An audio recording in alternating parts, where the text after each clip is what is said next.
American and Chinese military leaders have communicated by video link on December 21st, after a hiatus of more than a year. Hopefully, Chairman of the Joint Chiefs of Staff General Charles Brown took the opportunity to raise the issue of China's bullying of Philippine vessels in the South China Sea with his Chinese counterpart, General Li Shangfu. The latest aggressive move by the Chinese Communist Party, CCP, took place when a Chinese Coast Guard ship deluged 3 Philippine vessels with water cannon on December 9th and 10th. This assault resulted in severe engine damage to one of the Philippine vessels, necessitating it to be towed to home port. Another vessel found itself rammed by a Chinese boat. That incident took place near the Second Thomas Shoal, an island in waters also claimed by China. CCP bullying in 2023 also included threatening maneuvers by Chinese ships against Philippine maritime exploration for hydrocarbons and natural gas, as well as frequent harassment of Filipino fishermen. In a more serious encounter in February 2023, a Chinese patrol boat lasered Filipino sailors. China's maritime aggression against Philippine efforts to resupply a military contingent on a marooned vessel on an island in disputed waters of what Manila calls the West Philippine Sea. China's repeated targeting of the Philippines appears possibly related to Manila's decision to grant the U.S. expanded military presence in the Philippines by granting the U.S. military access to 4 additional air and naval facilities, raising the number to 9. The newly installed Philippine President Ferdinand Marcos Jr. reversed his predecessor's policy, appeasing China. These additional U.S. facilities will house prepositioned military equipment, fuel storage, and housing for American troops.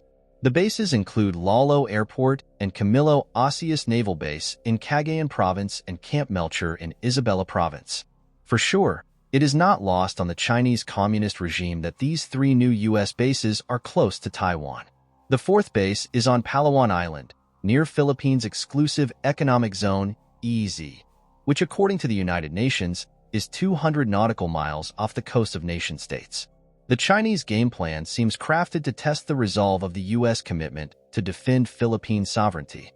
If the U.S. appears to be unwilling to risk a clash with China over its repeated intrusions into the waters of the Philippines' EEZ, the CCP will exploit any appeasement by the Biden administration to weaken confidence of other American Pacific-based allies, thereby shredding the integrity of any Indo-Pacific alliance of democracies to contain China.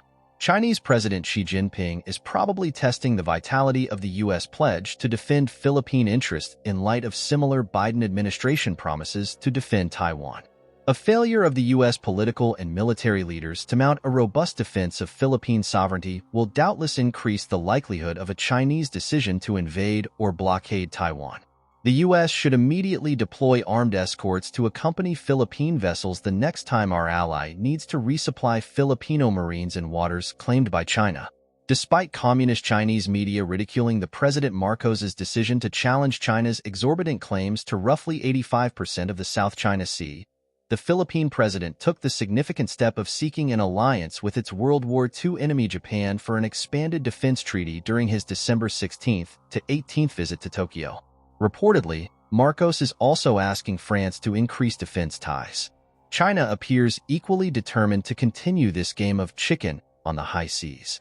China's aggressive moves against Philippine sovereignty will continue despite the 2016 decision by the UN's Permanent Court of Arbitration that the disputed waters are clearly in the Philippines' EEZ. No one has so far been killed, but if Beijing escalates by, say, more forcefully ramming or attempting to board a Philippine boat, casualties are likely. If the Chinese attempt to board our vessels, the head of Philippines Western Command Alberto Carlos declared, that is not something that we will allow them to do. Manila might initiate a diplomatic maneuver by hosting other regional states, such as Vietnam, Brunei, Malaysia, Indonesia, and Taiwan, which have conflicting claims with China in the South China Sea. Such an action might have the effect of diplomatically swaying China to temporarily tone down its belligerency. Despite the allegedly warm atmosphere of the San Francisco summit between China's President Xi Jinping and U.S. President Joe Biden, the Chinese dictator reportedly told Biden that Beijing will reunify Taiwan with mainland China, but that the timing has not yet been decided, and that China's preference is to take Taiwan peacefully, not by force. It is clear that Xi is doubling down on his claim of sovereignty over almost all of the South China Sea, starting with Taiwan, and understands that he might have only a few good months left.